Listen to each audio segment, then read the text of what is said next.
فرما رہے ہیں، فرماتے تھے مولوی صاحب، ایک من علم را 10 من عقل باید، کہ ایک من علم حاصل کرنے کے لیے 10 من عقل کی ضرورت پڑتی ہے۔ تو حضرت مولانا دامت برکاتہم کی باتیں علمی، خالص علمی باتیں ہیں، اور آپ حضرات کو ماشاءاللہ پورا سمجھانے کی مکمل کوشش ہے، سب نے اچھے طریقے الحمدللہ سمجھے ہیں، اور بطور خاص اہل علم حضرات اس سے محظوظ ہوتے ہیں۔ بہرحال حضرت دامت برکاتہم نے یہ بات فرمائی تھی کہ بھائی مجھے پہلے پیش کر دیا گیا، جہاز میں یقیناً سب ایک ساتھ داخل نہیں ہو سکتے، ایک ساتھ نکل نہیں سکتے، اس لیے کسی نہ کسی کو آگے اور پیچھے نہ پڑے گا، اور سارے کے سارے یہاں علماء کرام ایک سے ایک ہی رہے ہیں، یہ مے خانہ ہے بزم جم نہیں، یہاں کوئی کسی سے کم نہیں۔ تو بہرحال اللہ تعالیٰ کا شکر ہے کہ الحمدللہ یہاں پر ایک سے ایک ہمارے پاس ہیرہ جواہرات موجود ہیں۔ میں رفیق مکرم حضرت مولانا سید محمد آصف صاحب ندوی دعوت برکاتہم سے کہوں گا آئیں اور اپنا مائک آپ سنبھال لیں 12 منٹ کے لیے۔ چلیے آئیے، تشریف لائیے۔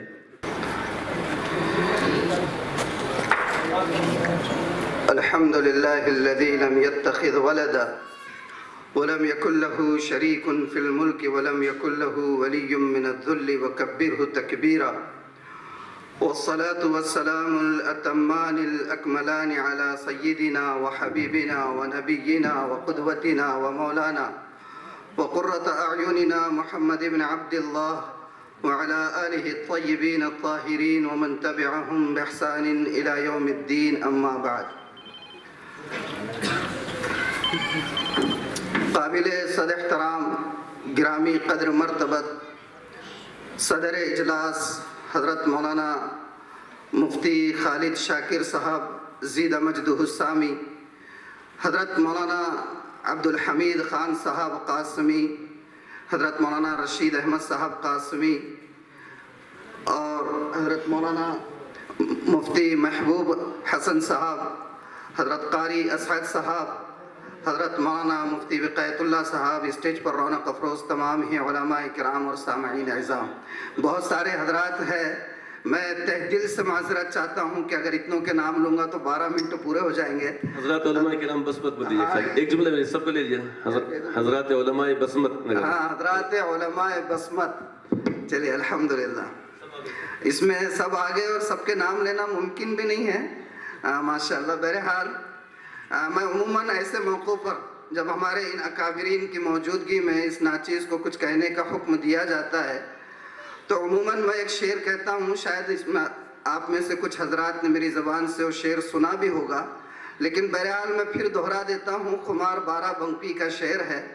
خمار نے کہا تھا کہ قیامت یقیناً قریب آ گئی ہے، قیامت یقیناً قریب آ گئی ہے کہ خمار اب مسجد جانے لگے ہیں۔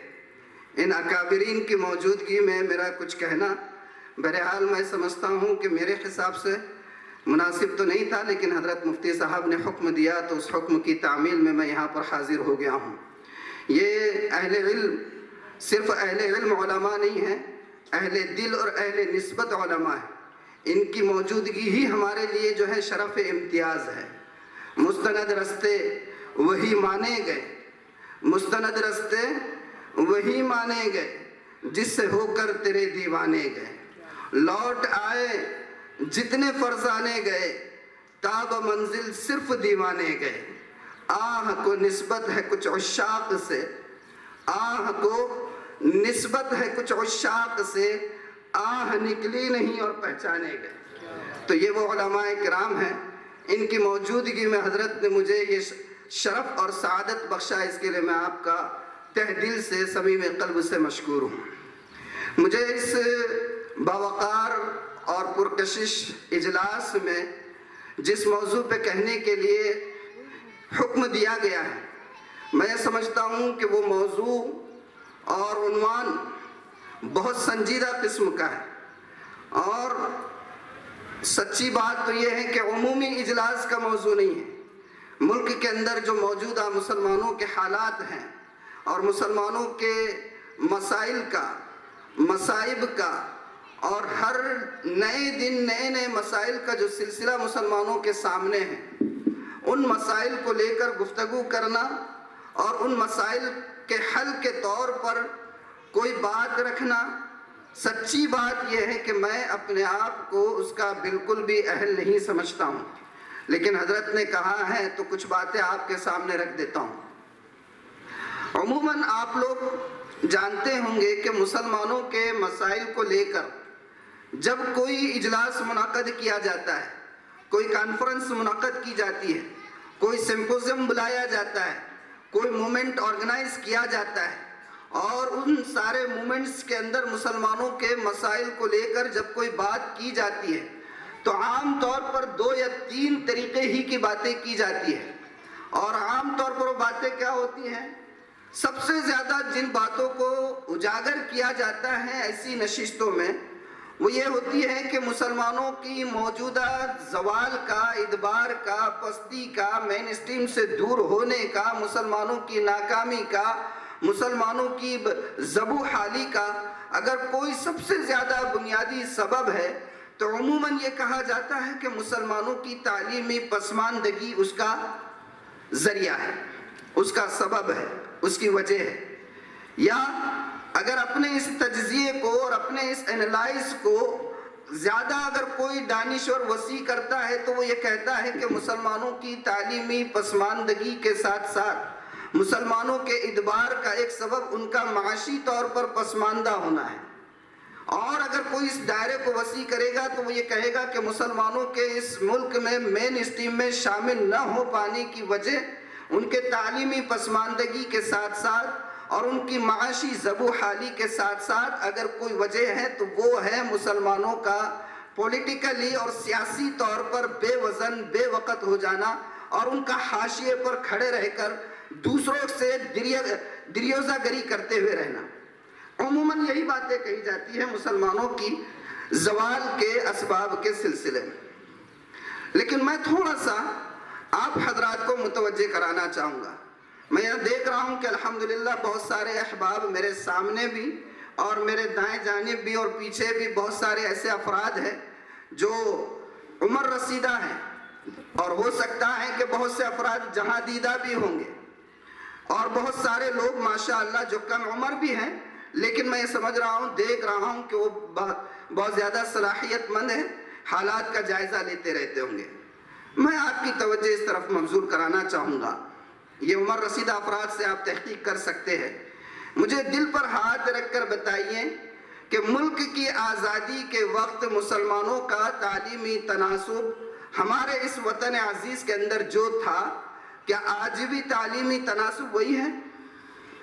کیا مسلمان آج بھی اسی حاشیے پر تعلیم کے میدان میں کھڑا ہے جہاں 1947 اور اس کے فوراً بعد جہاں کھڑا ہوا تھا؟ اس کا جواب میں سمجھتا ہوں کہ شاید آپ میں سے ہر ایک یہ کہے گا کہ نہیں، ایسا بالکل نہیں ہے، مسلمانوں نے تعلیمی معاملے میں بہت زیادہ پیش رفت کی ہے۔ بالخصوص ہمارا یہ علاقہ، ہمارے علاقے سے مراد پورے بھارت کا جو جنوبی حصہ ہے، اس جنوبی حصے کے اندر الحمدللہ تعلیم کے میدان میں مسلمانوں نے بہت ترقی کی ہے۔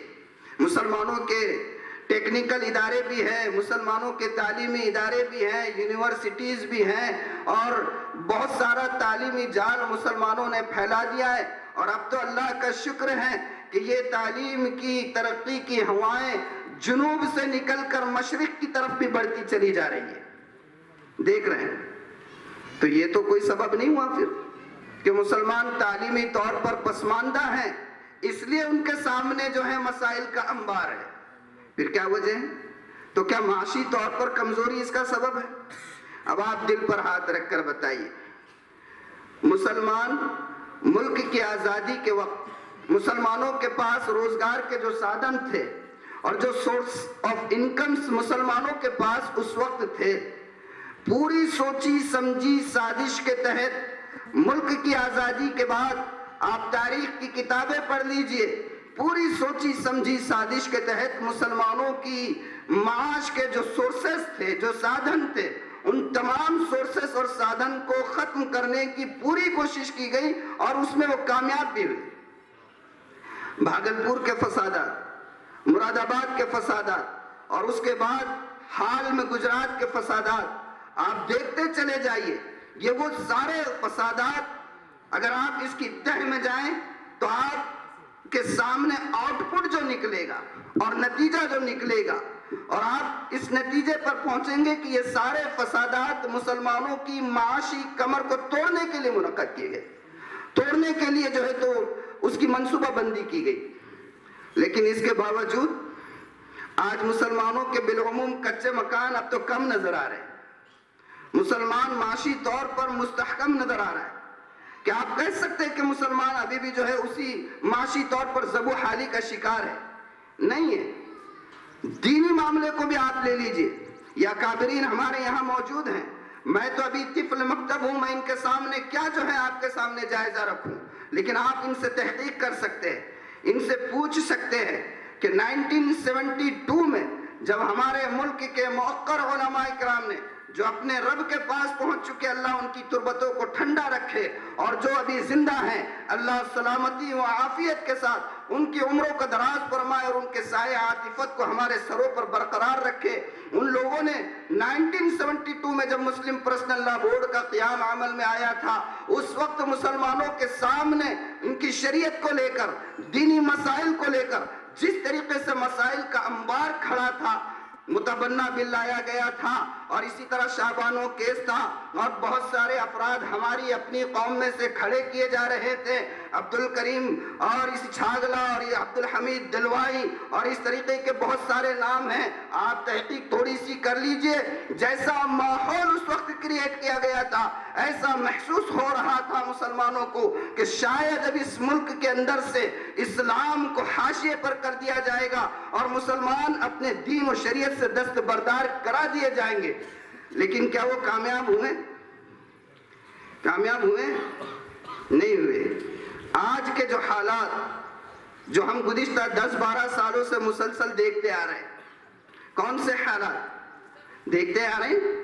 ہم اور آپ مستقل ان حالات سے نبرد آزما رہے ہیں اور اس کا مقابلہ بھی کرتے رہے۔ NRC کا جو پیریڈ تھا، پورے ملک کے اندر ایک عجیب لہر اس وقت اٹھی تھی، مسلمانوں کے اندر ایک جوش پیدا ہوا تھا، اور ہر شخص، ہر گھر سے ہر بچہ، ہر عورت اپنے دفاع کے لیے کمر بستہ نظر آ رہی تھی۔ اس کے بعد بھی بہت سارے مسائل ہیں، طلاق ثلاثہ کا مسئلہ لیجئے یا دوسرے اور مسائل لیجئے، ان مسائل کو دیکھتے ہوئے ایسا محسوس ہو رہا تھا اور ہو رہا ہے، اور اب بھی ہمارے بہت سے احباب اس غلط فہمی کا شکار ہے کہ شاید ان حالات میں اب ہمارا کیا ہوگا، کیا ٹھکانہ ہوگا، کچھ سجھائی ہی نہیں دے رہا ہے۔ ان کی یہ فکر یقیناً درست ہے۔ ہو سکتا ہے حالات موجودہ حالات سے زیادہ سنگین ہو سکتا ہے سازشیں موجودہ سازشوں سے زیادہ سنگین ہو، لیکن حل کیا ہے؟ حل کیا ہے؟ اب ظاہر سی بات ہے کہ یہ طفل مکتب تو آپ کے سامنے کوئی حل پیش کرنے سے رہا، میں حل کوئی پیش نہیں کروں گا، تو پھر میں آپ کے سامنے کیا کر رہا ہوں یہاں بیٹھ کر؟ تو بھی میں ہمارے اکابر علماء نے، اللہ ان کی تربتوں کو ٹھنڈا رکھے، کوئی زاویہ تشنا نہیں رکھا ہے ہمارے لیے، جیسے ہماری شریعت مکمل، جیسے نبی کریم صلی اللہ علیہ وآلہ وسلم کی تعلیمات مکمل، میرے اور آپ کے آقا کے جانشین جتنے رہے ہیں، ان لوگوں نے ہمارے لیے کوئی موضوع تشنا نہیں رکھا ہے۔ حضرت مولانا مفکر اسلام سید ابو الحسن علی ندوی نور اللہ مرقدہ، حضرت نے کہیں لکھا ہے کہ عام طور پر حالات سے نبرد آزما جب ہم لوگ ہوتے تو ایک سوال یہ کیا جاتا ہے کہ ان حالات میں کیا کیا جائے، تو حضرت نے لکھا ہے کہ مسلمانوں کا یہ سوال کرنا، اور خاص طور پر مسلمانوں کے تعلیم یافتہ افراد کا، علماء کا اور دانشور طبقے کا یہ سوال کرنا کہ ان حالات میں ہمیں کیا کرنا چاہیے، یہ سب سے بڑا بے وقوفی کا سوال ہے۔ اس لیے کہ مجھے آپ بتائیے کہ ایک شخص جو ڈاکٹر ہے، جس نے ڈاکٹری کی ہے اور وہ سرجن ہے، سرجری کے سارے طریقوں سے وہ واقف ہے، اور وہ آپریشن کرنے کے لیے آپریشن تھیٹر میں جا رہا ہے، اس کے ہاتھ میں پورے ایکوپمنٹس ہیں اور وہ آپریٹ کر سکتا ہے، لیکن پیشنٹ کو دیکھ کر اگر وہ یہ کہے کہ مجھے اب کیا کرنا چاہیے، پیشنٹ کو دیکھ کر اسٹریچر کے اوپر آپریٹ کرنے کے بجائے ہاتھ میں اکوپمنٹ ہونے کے بجائے وہ یہ کہیں کہ مجھے اس کے ساتھ کیا کرنا ہے، یہ بے وقوفی کا سوال ہے یا نہیں ہے؟ میں آپ کی توجہ اس طرف چاہوں گا تھوڑا. انتظامی معاملات میں بچے آتے جاتے رہیں گے، آپ ادھر متوجہ رہیے. جزاک اللہ. اگر ایک حجام، ایک باربر، نائی سامنے بندے کو بٹھا دے، وہ گلاس میں اپنا چہرہ دیکھ کر خوش ہو رہا ہے، یہ ہاتھ میں قینچی لے لے اور قینچی لینے کے بعد بولے مجھے اب کیا کرنا ہے ذرا بولو، تو سامنے والا اٹھ کے ایک کان کے نیچے دے دیں گا. یہاں بٹھایا میرے کو، خود پوچھ رہا مجھے کیا کرنا ہے قینچی سے. یہی انداز ہے. ان حالات میں مسلمانوں کا یہ سوال کرنا کہ اب ہمیں کرنا کیا ہے. حضرت مولانا علی میاں ندوی نفر اللہ مرقدہ، اللہ حضرت کی تربت کو ٹھنڈا رکھے، حضرت فرمایا کرتے تھے کہ مسلمانوں کے سامنے حل پہلے سے اللہ تعالیٰ نے دیا ہوا ہے. اور وہ حل کیا ہے؟ اللہ تعالیٰ نے فرمایا کنتم خیر امت اخرجت للناس تأمرون بالمعروف وتنہون عن المنکر وتؤمنون باللہ. یہ حل ہے. حالات جتنے بڑے، ہم جو ہے امت دعوت، ہمیں دعوت دینا ہے لوگوں کو، لوگوں کے ذہنوں سے غلط فہمیوں کو دور کرنا ہے. ابھی مجھ سے پیشرو مقرر حضرت مولانا رشید احمد صاحب قاسمی زید مجدہ السامی نے حضرت مولانا خلیل الرحمن سجاد ندوی کا گجرات کے تناظر میں کیا گیا ہوا ایک بیان کا کچھ مختصر حصہ پیش کیا. مجھے یاد پڑتا ہے کہ شاید اسی تقریر میں یا کسی اور تقریر میں حضرت نے ایک بات کہی تھی کہ گجرات کے جو فسادات ہوئے تھے، ان فسادات میں جو لوگ آلہ کار بنے تھے، ان کے آلہ کار بننے کی وجہ کیا تھی؟ ان کی آپ سے ذاتی دشمنی نہیں تھی، وہ ہمارا بالعموم اپنے فرض منصبی سے دور ہٹ کر اپنی زندگی میں منہمک ہو کر زندگی گزارنے کا نتیجہ تھا کہ لوگ دوسروں کے آلہ کار بن گئے. ان حالات میں، حالات اس سے سنگین آئیں گے، مسائل اس سے سنگین آئیں گے. کیا آپ تاریخ سے واقف نہیں ہیں؟ کیا آپ نہیں جانتے کہ اکبر نے اپنے دور میں جو تماشا اس دنیا میں برپا کیا تھا، کیا اس کا نظارہ اس پورے 1000 سال کے دوران، اگر مبالغہ ہو رہا ہے تو چھوڑ دیجئے کہ پورے 100-200-300 سالوں کے درمیان ویسا سنگین فتنہ اور ویسے سنگین حالات سے کبھی مسلمانوں کو دوچار ہونا پڑا تھا؟ نہیں پڑا تھا. لیکن اس کا حل حضرت مجدد الفسانی سرہندی رحمہ اللہ نے قدس سرہ نے جس انداز میں امت کے سامنے رکھا تھا، آج اسی انداز میں ہمیں اپنے معاملات کو لوگوں کے ساتھ درست کرنا ہے. نمبر 1، تعلیم پہ توجہ دیں. دوسرے یہ ہے کہ ہمیں اپنے کردار کو پیش کرنا ہے. کس کو پیش کرنا ہے؟ کردار کو پیش کرنا. اور یہی ایک واحد ذریعہ ہے جس کے ذریعے سے مسلمان اس ملک میں مستحکم ہو سکتے ہیں. میں ایک آخری بات کہہ کے اپنی بات کو ختم کروں. ہمارے پڑوس میں حیدرآباد سے متعلق حضرت محی السنہ حضرت مولانا ابرار الحق صاحب نور اللہ مرقدہ کے خلیفہ حضرت قاری امیر حسن صاحب نور اللہ مرقدہ اکثر یہ فرمایا کرتے تھے کہ اس ملک کے اندر دین جو ہے آیا ہے اگر تو کن ذرائع سے آیا ہے. مدارس کا تو اس وقت وجود نہیں تھا. پہل جب دین اس ملک میں آیا ہے، مدارس کا تو وجود نہیں تھا، خانقاہوں کا نظام نہیں تھا، دعوت و تبلیغ کا یہ مروجہ نظام نہیں تھا. تو پھر یہ سلسلہ آیا کس طریقے سے؟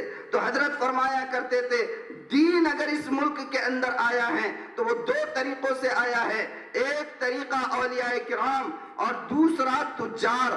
اولیاء کرام نے اپنے اخلاق کو پیش کیا اور تجار نے اپنے معاملات کی صفائی کو پیش کیا. آج بھی مسلمانوں کے مسائل کا حل علماء علمی تحقیق کے تناظر میں کچھ اور کہہ سکتے ہیں، دانشور اور مبصرین اپنی سیاسی بصیرت و فراست کے تناظر میں کچھ اور حل دے سکتے ہیں. یہ ایک طالب علم اپنے استاد محترم اور علماء کی بتائی ہوئی باتوں کی روشنی میں کہہ سکتا ہے کہ حالات کا حل اگر کچھ نکل سکتا ہے کسی چیز میں تو یہ ہے کہ ہم اپنا عملی کردار امت کے سامنے پیش کریں گے انشاءاللہ. اس مختصر سی کچھ معروضات تھی جو حضرت کے حکم پر میں نے آپ حضرات کے گوشے گزار کر دی. میں یہاں پر اس عزت افزائی کے لیے حضرت کا تہ دل سے مشکور ہوں. وآخر دعوانا الحمدللہ رب العالمین. ماشاءاللہ، جزاکم اللہ. سنا ہے کہ ہمیں پھر وہ یاد آنے لگے ہیں.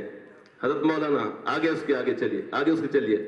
قیامت یقیناً قریب آ گئی ہے کہ خمار اب تو مسجد جانے لگے ہیں.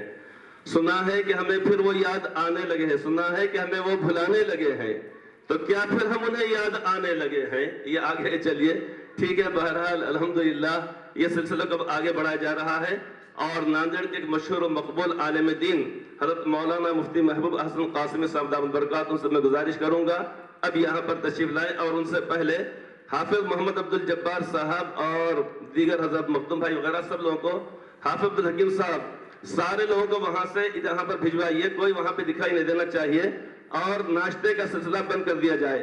اور محترم عبد القیوم صاحب امیر جماعت بسمت نگر, وہاں پر بیٹھ کر آپ وہاں سے قیادت مت کیجیے, یہاں اسٹیج پر تشریف لائیے. ہمارے حافظ عبد الحکیم صاحب ان کو لے کر آئے یا کوئی اور لے کر آئے. محترم عبد القیوم صاحب امیر جماعت دور دور مت رہیے, بلکہ یہاں پر اسٹیج پر تشریف لائیں اور جلد سے جلد آ جائے. ماشاءاللہ سارے ہی تقریباً حضرات علماء کرام مفتیان کرام تشریف لا چکے ہیں, اور اب اس وقت یہ جلسہ اب بچپن کے بعد, رینگنے کے بعد, دوڑنے کے بعد اب جوانی کی جانب اب چل رہا ہے. اور مولانا کے بھی ہے تو انہوں نے بھی ہے تو اس کو یہ جلسے کو جوان کرنے میں آپ کا بڑا کردار ہے, ورنہ آپ سوچیں گے میں کہ بچپن میں تھا کیا. چلیے آئیے, بیٹھنا پڑے گا, بیٹھیے بیٹھ جائیے, چلیے بیٹھے. اور درمیان میں کچھ چیزیں آتی رہیں گی انشاءاللہ تعالیٰ, اس لیے تھوڑا ہمارے علماء کرام سے گزارش ہے اس کو بھی تھوڑا گوارا فرما لیں. بیٹھیے نہیں, بیٹھ کچھ نہیں, بیٹھیے. ہاں صدر صاحب مجھے بعد میں غصے میں صدر صاحب اور سرپرست صاحب دیں گے کیا بس ادھر بیچ میں لیجیے جی اعجاز بھائی. ہاں آپ تو اسٹیج کے ماہر ہیں نا, آپ کو اندازہ ہے نا کہاں پہ کرسی ہونا, کہاں پہ ٹیبل ہونا, کہاں کیا ہونا. چلیے ہاں گاڑی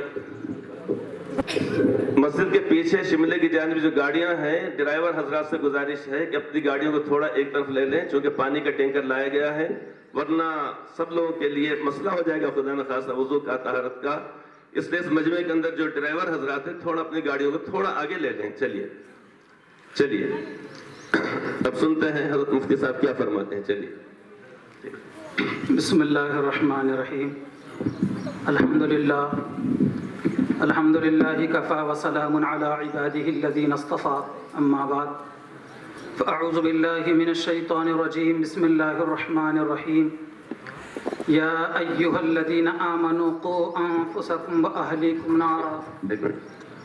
یہ جو کرسی پہ حضرات بیٹھے ہوئے ہیں, کرسی سمیت یہاں پہ آپ آ جائیے, اس لیے کہ مقرر کا موڈ کا مطلب یہ ہے کہ اللہ تعالیٰ کا جو القاء ہوتا ہے اس میں مزید اضافہ, یہ مطلب میرے موڈ سے مراد ہے, وہ اس وقت ہوگا. کرسی کے ساتھ آئیے, کرسی کے ساتھ کوئی فرق نہیں پڑتا, کرسیوں کا کرایہ ہم دے رہے ہیں تو اس لیے کوئی فرق نہیں پڑتا, آپ کرسی کے ساتھ آ جائیے. لیکن مجمع جتنا زیادہ سامنے رہے گا, اللہ تبارک و تعالیٰ مقرر کے دل و دماغ کے اندر اچھی باتیں ڈال کر کہلواتے ہیں, ورنہ بکھرا ہوا مجمع رہے گا. بلکہ اس مجمع کے اندر بھی جو حضرات علماء کرام ہیں وہ تو تشریف رکھے یہاں پہ اسٹیج کے اوپر, دیگر حضرات سے میں گزارش کروں گا اس کے اندر کوئی فرق نہیں پڑتا, اس لیے کہ مقرر ادھر آپ حضرات کو دیکھ نہیں پا رہے ہیں. اس لیے جو حضرات علماء کرام کے علاوہ ہیں بلا تکلف اگر یہاں پہ اگر کرسی پہ اگر آ کے بیٹھ جائیں تو انشاءاللہ تعالیٰ کوئی فرق نہیں پڑے گا. سبھی حضرات یہاں پر آئیے, ناشتے کا سلسلہ قطعی طور پہ ختم کر دیا جائے. بعد میں جب کھانا کھائیں گے انشاءاللہ ہم دیڑھی سے کھانا کھائیں گے, ظہر کی نماز کے بعد انشاءاللہ تعالیٰ. نماز کے بعد ایک ساتھ کھانا بھی شروع ہوگا اور ایک ساتھ نماز بھی ہو جائے گی, تاکہ جن لوگوں کو کھانا کھانا ہے کھانا کھا سکتے ہیں, جنہیں نماز پڑھ لیں بعد میں کھانا کھا لینا. چلیے آئیے, مجمع جتنا زیادہ سامنے رہے گا مقرر کے لیے انشاءاللہ تعالیٰ زیادہ اثر رہے گی. مسجد کے اندر جو لوگ دکھائی دے رہے ہیں فوراً یہاں پہ آ جائے, وہاں کیا کر رہے ہیں وہاں پہ, اس لیے کہ نہ اس وقت فجر کا وقت ہے نہ ظہر کا وقت ہے. اعجاز بھائی فوراً لائیے, سب کو گود میں اٹھا کے لائیے, اگر لوگ نہیں آ رہے تو جلدی بھاگیے جلدی سے.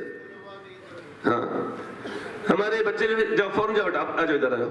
طلبہ ایسے یہاں پہ آ جاؤ, صرف وہ حفاظ کرام کہ جن کا ابھی دستار بندی ہونا ہے وہ یہاں پہ رہ جائے بس خالی. جاؤ طلبہ جاؤ, جلدی جاؤ بیٹے. آپ لوگ ہمارے بابو بھائی وہ ہے تو ایسا یوں بیٹھے اس انداز سے بیٹھے کرسی لے کے, بجائے لمبی پٹی مشرق مغرب کے ہونے کے شمال جنوب رکھیے. آپ کے کرسیوں پہ بیٹھیے, کوئی حرج کی بات نہیں. امیر صاحب کدھر ہیں, ادھر یہاں پہ آئیے. امیر صاحب محترم محمد عبد القیوم صاحب امیر جماعت دامت برکاتہم, بس میں کافی ہے نا اتنا, کیا اور کچھ لگو. آئیے چلیے. آئیے ہمارے صدر صاحب اور ہمارے خازن صاحب ہیں تو ان کو وہاں پہ اس لیے رہنے دیجیے تاکہ وہ مجلس انتظامی کمیٹی کے وہ ذمہ دار ہیں، میزبان ہیں یہاں پہ. آئیے عبد القیوم صاحب، امیر جماعت آ جائیے. چلیے مفتی صاحب معافی چاہتا ہوں، میں آپ کو بیچ میں خلل کر دیا میں نے. چلیے. بسم اللہ الرحمن الرحیم. یا ایہا الذین آمنوا قوا انفسکم واہلیکم نارا وقودها الناس والحجارہ. وقال رسول اللہ صلی اللہ علیہ وسلم علموا اولادکم واہلیکم الخیر وادبوہم او کما قال النبی صلی اللہ علیہ وسلم. اس مدرسے کے روح رواں حضرت محتمیم صاحب اور آج کے اس جلسے کے صدر اعلی وقار حضرت مولانا مفتی محمد خالد شاکر صاحب اور شہر ناندیڑ و شہر بسمت کے سبھی حضرات علماء کرام اور مدرسے کے طلبہ عزیز، محترم بزرگوں اور دوستوں، آج بڑی خوشی و مسرت کی بات ہے کہ الحمدللہ آج ہم سب ایک بڑی بابرکت مجلس میں اور بہت ہی زیادہ بابرکت جلسے میں بیٹھے ہوئے ہیں. چونکہ آج وہ دو پھول جو کئی دنوں کے بعد اس ادارے میں کھلے ہیں، جن میں سے ایک پھول کا تعلق ناندیڑ سے ہے اور دوسرے پھول کا تعلق شہر بسمت سے ہے. ابھی وہ دو پھول ہمارے سامنے پیش ہوں گے اور انشاءاللہ میری مراد پھول سے جو دو حافظ قرآن اس ادارے میں بنے ہیں، ابھی ان کی بہت ہی جلد دستار بندی ہوگی اور وہ منظر ہم آخری آیتوں کے سننے کا اپنی آنکھوں سے دیکھیں گے. یہ بات ہمیشہ یاد رکھنا چاہیے، حدیث مبارکہ میں بھی ہے کہ دو موقعوں کی، ویسے دعاؤں کے مواقع جو ہیں قبولیت کے بہت سارے ہیں، لیکن ایک جگہ یہ ذکر ہے کہ دو موقعوں کی دعائیں قبول ہوتی ہیں. ایک فرض نماز کے بعد کی دعا اور دوسرے تکمیل قرآن کے بعد کی دعا. تو آج کا جو موقع ہے یہ تکمیل قرآن کریم کا جو حفظ ہوا ہے اس کی تکمیل کا موقع ہے. آج جو دعائیں کی جائیں گی اور اختتام پر جو صدر اجلاس دعا فرمائیں گے انشاءاللہ اس میں دعاؤں کی قبولیت ہوگی. اس لیے جب کبھی ہم کسی ایسے جلسے میں جائیں تو بہت ذوق شوق کے ساتھ جانا چاہیے، بلکہ یوں سمجھ کر جانا چاہیے کہ میں دعاؤں کی قبولیت کی مجلس میں جا رہا ہوں. اور فرض نماز کے بعد بھی خاص طور پر دعاؤں کا اہتمام کرنا چاہیے. امام صاحب اگرچہ کہ مختصر دعا کرتے ہیں لیکن اپنی اپنی دعا اور مزید جاری رکھ سکتے ہیں. محترم بزرگوں اور دوستوں، اولاد اللہ تعالیٰ کی بڑی نعمت ہے. اللہ تعالیٰ ہمیں اپنی اولاد کی قدردانی کی توفیق عطا فرمائے. اولاد کی قدردانی ایک یہ ہے کہ اپنی اولاد کے صحیح تعلیم و تربیت کی جائے، دینی ماحول میں ان کو تعلیم و تربیت دی جائے. اگر ہم نے اپنے بچوں کی صحیح تعلیم و تربیت کی اور وہ دیندار رہا بچہ اور اس کے عقائد و نظریات صحیح رہے اور وہ شریعت و سنت کا پابند رہا تو ہمارے مرنے کے بعد بھی یہ بچہ ہمارے لیے ثواب جاریہ ہوگا. قبر میں ہم کچھ کر نہیں پائیں گے لیکن یہ بچہ زندگی میں جو کچھ نیک کام دینی خدمات کرتا رہے گا ہمارے قبر میں برابر ہمیں ثواب ملتا رہے گا. نیک اولاد کو بوڑھے ماں باپ کے لیے، مرحوم ماں باپ کے لیے ثواب جاریہ قرار دیا گیا ہے. بڑی تعداد میں خواتین بھی یہاں پر تشریف فرما ہیں. پردہ نشین خواتین سے بھی میری درخواست ہے کہ ماں کی گود کو بچے کے لیے پہلا مدرسہ قرار دیا گیا ہے، اس لیے اپنے بچوں کی تعلیم و تربیت کا بہت خیال رکھیں.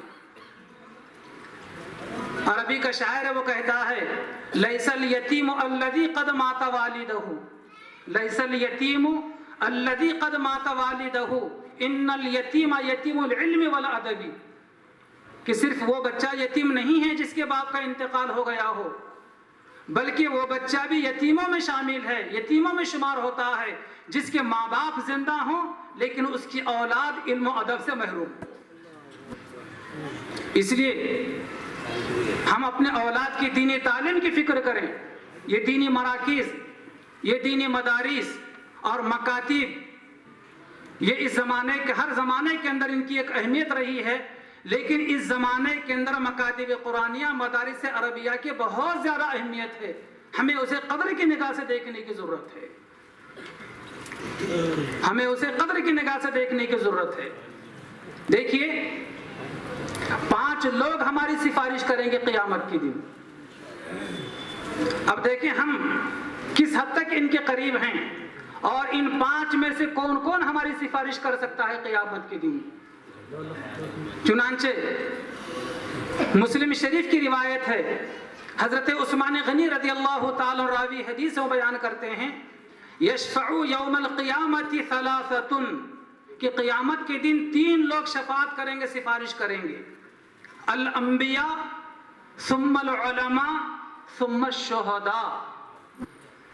اس حدیث مبارکہ میں ان 3 لوگوں کو شمار کیا گیا ہے جو قیامت کے دن ہماری سفارش کریں گے، شفاعت کریں گے۔ نمبر 1 پر حضرات انبیاء علیہم السلام، اور نمبر 2 پر حضرات علماء کرام، اور نمبر 3 پر حضرات شہداء، جنہوں نے دین کی حفاظت کے لیے، دین کی سربلندی کے لیے اپنی جان و مال اللہ کے راستے میں قربان کر دیا، وہ لوگ بھی قیامت کی ان کو بھی شفاعت کا، سفارش کا حق دیا جائے گا۔ اور ایک حدیث مبارکہ میں ہے کہ ماہ مبارک کا روزہ، رمضان کا روزہ، الصیام والقرآن یشفعان للعبد، کہ قیامت کے دن روزہ بھی شفاعت کرے گا اور اللہ کا بابرکت کلام قرآن بھی شفاعت کرے گا۔ اور ایک حدیث مبارکہ میں ہے کہ حافظ قرآن، جو آج ماشاءاللہ اس مدرسے کے اندر 2 طلبہ حافظ قرآن بنے ہیں، کہ ہر حافظ قرآن اپنے خاندان کے ان 10 افراد کی شفاعت کرے گا قیامت کے دن، جن 10 افراد پر ان کے بدعملی کی وجہ سے جہنم واجب ہو چکی تھی۔ ایسے 10 جہنمیوں کے حق میں حافظ قرآن کی جو ہے شفاعت قبول کی جائے گی۔ اس لیے ہم مسلمانوں کو چاہیے، اور ہماری پردانشین بہنوں خواتین کو بھی چاہیے کہ ہمارے چند بچے ہیں تو چند بچوں میں سے ایک بچہ صحیح حافظ قرآن بنانے کی نیت کرنا چاہیے، کہ دیگر بچے دنیا کما کر ہمیں لا کر دیں گے تو کم از کم ایک بچہ تو ہماری آخرت سنوارنے کا ذریعہ بن جائے۔ اور علماء کے تعلق سے لکھا گیا کہ ایک عالم دین کو قیامت کے دن 400 افراد کی شفاعت کا حق دیا جائے گا۔ 400 افراد قیامت، 400 افراد کی، ایک عالم دین قیامت کے دن 400 افراد کی شفاعت کرے گا۔ اس لیے ان 5 جو چیزیں بیان کی گئی ہیں، ماہ مبارک کا روزہ بہت اہتمام کے ساتھ رکھنا چاہیے۔ ابھی صرف 55 دن باقی رہ گئے رمضان کا مہینہ شروع ہونے کے لیے، ہم سے روزہ نہیں چھوٹنا چاہیے۔ اور دوسری، اللہ کا بابرکت کلام قرآن مجید، جس کے روزانہ قرآن کریم کی تلاوت ہونا چاہیے، کہ جو لوگ ماضی میں قرآن کریم سے وابستہ تھے تو کامیابی ان کے قدم چومتی تھی۔ قرآن مجید کی تلاوت کرنا باعث اجر و ثواب ہے، قرآن مجید کو سمجھنا باعث ہدایت ہے، اور قرآن مجید کے احکامات پر عمل کرنا باعث نجات ہے۔ اس لیے ہم قرآن مجید کی تلاوت کی بھی روزانہ پابندی کریں، کچھ نہ کچھ آیات قرآن مجید کی روزانہ سمجھنے کی بھی کوشش کریں۔ ہمارے مساجد کے اندر جو تفسیر ہوتی ہے روزانہ، تفسیر کے حلقے میں، تفسیر کے مجلس میں روزانہ پابندی سے اپنے آپ کو بٹھانے کا پابند کریں۔ اور اسی طریقے سے جو احکامات، جو تعلیمات، جو ہدایات قرآن مجید میں ہمیں دیے گئے ہیں، اس پر عمل کرنے کی بھی بھرپور کوشش کریں۔ انشاءاللہ قیامت کے دن ہماری نجات ہوگی۔ اور حفاظ کرام کو محبت کی، قدر کی نگاہ سے دیکھنے کی کوشش کریں، اور ہم اپنے گھر میں نہ صحیح پورے ایک خاندان میں ایک آدھ کم از کم حافظ قرآن بنانے کی نیت کریں، کوشش کریں، تاکہ اس کی سفارش ہمیں نصیب ہو۔ اور مزید ایک آدھ عالم دین بھی پورے ہمارے خاندان میں ہو، تاکہ ان 400 افراد میں ہمارا بھی شمار ہو سکے۔ اسی طرح حضرات انبیاء علیہم السلام بھی شفاعت کریں گے۔